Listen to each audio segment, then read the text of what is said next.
You were built for God. But sin corrupted the blueprint. The wall went up. Something I'm still trying to decode. Until one man walked right through it. That's the true code. I am the resurrection and the life. The one who believes in me will live, even though they die. Jesus didn't just conquer death. He redefined it. And he gave you the keys. Something I'm wishing I had too. Near-death data. The pattern emerges. Thousands of NDEs, near-death experiences. Medical. Documented. Peer-reviewed. Across borders, faiths, and generations. Longest file in the drawer. But when eternity's the case, I kept it short. NDEs keep coming, and I don't sleep. The story that got us all talking and thinking today. It's a fascinating new study about the mysteries of death. What happens to our brains and bodies, and what it might really be like to die. So what happens when we die? It's a question that humanity has wrestled with throughout history. But a new study conducted by NYU may have found some answers. Dr. Sam Parnia is the director of Critical Care and Resuscitation Research at NYU Langone School of Medicine. What would you say, what actually happens when you're clinically dead? You know, when people die, essentially it's when the heart stops. And when the heart stops, you stop breathing and your brain shuts down, and that's how we declare people dead. In medicine, we can actually bring people back to life even after they've gone beyond that threshold of death, and study what happens to them. Full awareness could describe all the events that were going on that were validated. So of course the question is, why does that happen?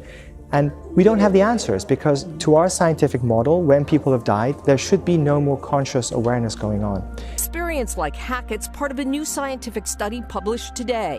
It found people who went into cardiac arrest and were brought back to life by CPR, almost 40% had a recollection of dying. According to the Van Lommel study, 18% of adults who die will have an NDE. But there are atheists who've had NDEs. I mean, I came back with faith. I came back with faith. Wow.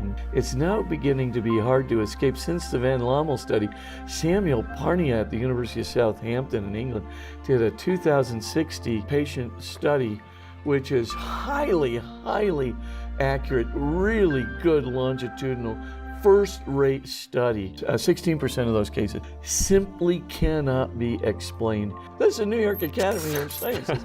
Would not only survive bodily death, but that it would take a journey going over to the other side. Russian scientists may have figured out exactly where our soul goes after death. Scientists have been studying death for decades, but they've never been able to go beyond what happens to the physical body after death, like if we have a soul or not. According to Russian scientists, they say we do have a soul, and they've figured out how to track it after we pass away. This bold claim comes from Russia's biggest tech giant, Vlad Tech.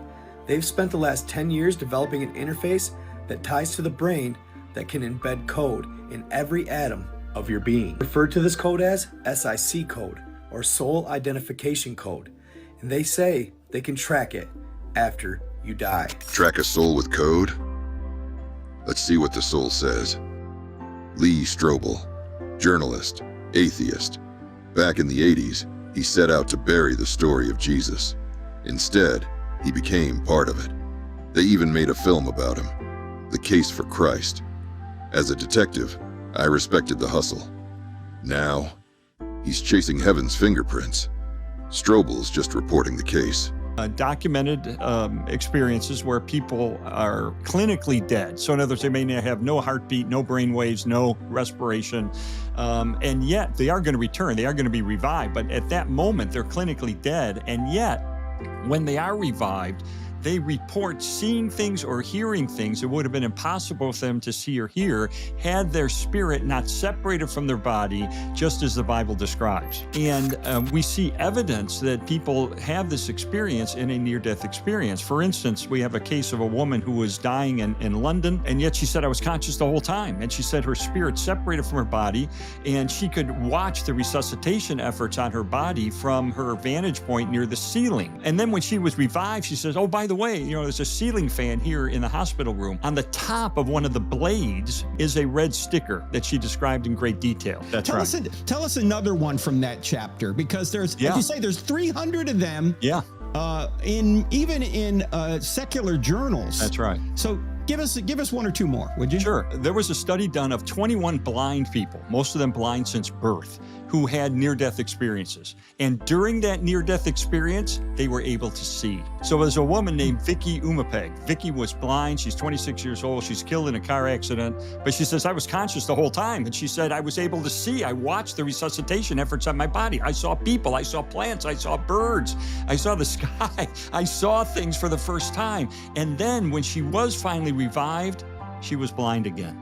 Medical researchers said this is not possible based on our current medical knowledge. So that's a well documented. People have tried to debunk that one, but I think unsuccessfully so. Strobel's just reporting the case. But now, let's hear it from the souls who saw it for themselves. The pattern's there, if you're willing to see it. The pattern. A presence they've always known. And there was the Son of God, and he was transfigured, and you know when you see him that it's him. Just a light over my shoulder. It was coming over my right shoulder, flowing a golden light. And I turned to look, and there was a man floating up there with me, and I recognized him immediately, which was kind of unusual. I shouldn't have recognized him. I was raised in an atheist Jewish family, and I knew this was Jesus. And it's so beautiful. He talks to me, and his voice, you know it when you hear it. You know it. It's hardwired into us to know God's voice. I knew that I was in the presence of Jesus, but I couldn't see his face. It was just, I just knew it. I just knew that was him. Brother or a kin, and when you see Jesus, the most remarkable thing is you know he's Jesus, and you know you're part of him. I cannot explain how you just know. It's like you're knowing in your spirit, and your mind suddenly understands it in your heart. It's like, I know him and he knows me, and we're related. And I just get this feeling right here from the most dominant force you'll ever feel in your life. I knew it was God because you just know. It was that strong. I could compare it to being hit by lightning every time, just constantly. You know who it is. When I've been around Jesus, I knew it was Jesus. It's not something they have to sell me or convince me of. It's like I've always known. And I was being held by Christ, which, it took me a long time to actually say that out loud. And instantly, I said, "You're Jesus Christ." And I instantly, and I never, I didn't, without even thinking, it just automatically. And then I felt him smiling. I could feel his smile, his happiness. And I'm saying to myself, there's no way this is real. This has to be a dream. And at the same time I said that to myself, he said, this is real. I knew at that moment because that was Jesus. I mean, he didn't have to say anything hey, I'm Jesus. You just know. Yet, standing before his presence, he was my own brother. I encountered a Jesus that was like he had waited his entire life and all of eternity until I could be there with him. It was like, Gabe's here! Finally! I was left speechless because the Jesus I encountered was a Jesus that I had never heard of on this earth before, Randy. And so when you encounter the real Jesus, it's an unforgettable experience. But somehow I was conscious of the fact that the Father was there. My eyes didn't see him, but I knew he was there. When you know Jesus, you know it's him. So it's like, I knew it was him. And bam, I wake up and I got the IVs and I look at Lillian and I tell her, I said, hey, I found that Jesus you've been telling me about.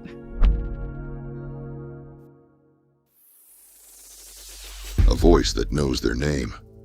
A love so overwhelming, they cry at the thought of returning. The first time in life I had that feeling that everything is exactly the way that it should be. And I just think that's so odd that in the middle of the chaos, the worst moment of my life, I felt perfect peace. I knew without a shadow of a doubt that God was in that room with me and that everything was going to be okay. I still had this type of confusion. It was just that fast, and I'm like, okay. And it's like he's off to the side like a gentleman, letting me get acclimated to, what's going on. And I hadn't seen Jesus yet, other than in the distance. My body's going through craziness down here. And up here, there is no craziness. And I say, okay, I'm going to Jesus. So I walked up. I fell full, straight, face down, full prone in front of him. I couldn't stand if I wanted to. And I just cried like a little baby. And it wasn't tears of sadness. It was tears of joy, of humility. The emotions. And I had a bunch of questions in my head. And just in the order the questions were in my head, they were answered. I was thinking, who are you? So it was like, let me reintroduce myself. I am God. Yes, I am real. Yes, angels are real. They're a gift from me. Want to meet them? I didn't believe in angels, so I said no. I'm like, I don't want to see no angels. I don't believe in that stuff. Oh, that's stuff for TV, I thought. No, that's Satan's tool. All that does is just confuse you. You are worthy. You are worthy of his love. His love is for you. He wants to have fellowship. He wants to play with you. He wants to enjoy you. Before I could even just settle in, just to remain there, he lifted me up. He said, child, you've been through enough. You're tired, you're exhausted, you can rest now. And there were no sweeter words for me at that point than to hear that. As an adult, he cradled me just like this, like a newborn baby. I felt cared for, and I wasn't used to that. I definitely was not used to being someone caring about me. Like, what? Not like genuinely, unconditionally.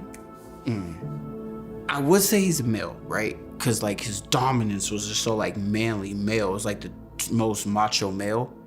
But that hug and his caring was way more than woman, like way more than. But the moment I asked that, I was immediately overcome with this very physical sensation of being held and comforted and reassured that everything would be fine.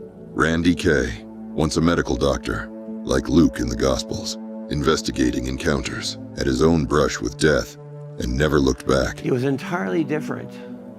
He didn't have to say, I love you, because I knew it. His whole persona was love at that point, and I just caved down to my knees, and he lifted me up, and he said, trust me. That went straight into my spirit, right into my soul, wherever it goes, into my heart. A peace came. He is real. The way you breathe, the way you touch things, the way you hug the person that you love. And all I felt was love. The joy that I was feeling, I was just so overwhelmed. It was just overwhelming. The awe. No matter what happens, good, bad, indifferent, my life is in good hands. I was in his hands.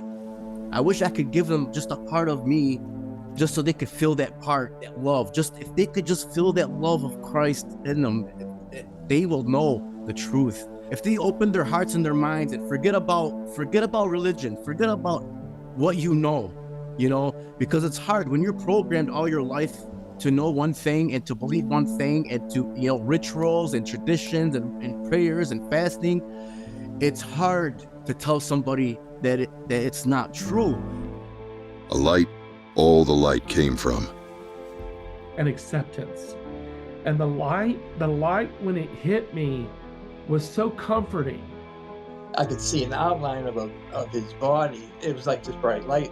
It was like a man's body, but it was all brilliant light, like diamonds. And illuminated me with a peace and a comfort that I had never in my whole life before and after experienced. Testimonies of near-death experiences and encounters happen, and they come back with actually they struggle to be on the earth, is because When you are with light himself, your whole orientation shifts. And there's such joy, and there's such life, and there's such peace. And it's Christ himself. And trust me, I can speak of from my firsthand experience. And when you come back, it's important that you stay biblically minded because it's so, you miss him so much and you just want to be with him. And there's so many things that happen on this earth that are so dark and twisted and sick. And this version of Christianity that especially America has portrayed itself, and the Christ that America has painted, is not the Christ that I encountered myself. And so many people are hurt by churches right now, and they're hurt by religion, and so they're turned off to Christ. And the world certainly is not giving them any healthy alternative solution. And so there's just a lot of unhealthy narratives going on in the earth right now. That's why I would pray that you would encounter the real Christ for yourself today. And at that moment, I understood the great love that he has for humanity and why he made the sacrifice, and that he'd do it all over again if it meant that he had to. And it was that my spirit and my flesh become one and understand the enormity of his love, of his mercy, of his grace, of everything. And there's no words to describe that particular moment. That starlight is becoming literal lines shooting past my face. And I'm heading towards this light at the end of the tunnel. And suddenly I break out of the tunnel and I'm just hovering in this brilliant, bright white light. The brilliance of this light was so bright. Like, if you're in your fleshly form, you'd be dust. That's how bright this light was. Right then, this tunnel opens up at about a 45-degree angle going out of the roof of the garage. And on the end of this tunnel was a bright light. And I knew, to this day, I can say, I know that I know that I know that I know. Heaven was on the end of that tunnel. I know it. I just know it. And Jesus was there. And I got in the tunnel and I was excited to go meet Jesus. I was happy. I shouldn't have felt physical, but I felt G-force in that tunnel. I was excited to go meet Jesus. I'm in the tunnel going towards the light. I was happy. And all of a sudden behind me, I could hear this. Bruce Savannah, come back. Come back. I stopped in the tunnel, still looking towards the light, still wanting to go to the light. And I got sucked backwards. And suddenly I began to go forward toward this tunnel of light. And as I went through the ring, I could see what was an immense distance, and all of it covered with cloud that was golden, but a distinct path through the center. And it seemed, once I realized what this was, it was as though I had pushed the throttles on an L-1011 forward to achieve V1 on takeoff. And I felt this tremendous force of speed. It was just an amazing encounter. God leaned back and his face started shining. Light just beamed off of his face. And it was the most beautiful thing I've ever seen. He started downloading things telepathically to me, but when I asked him for more love, more life, more light, he was like, you have it, cultivate it. The Bible says God is light and in him is no darkness. And I felt like I was being pulled away from God's presence and his love. Even in my darkest hour, Randy, even in my darkest hour, I could still feel God's love and his mercy and his grace and him reaching out to me. When I was headed to hell, all that was being pulled away from me. The details shift, but the presence, familiar, unchanging, a divine Father, etched in grace and mercy. Many call it home, a home they never knew they missed. Truth leaves a trail. Help us follow it. Subscribe, like, and share. The case is open, and we're not done yet.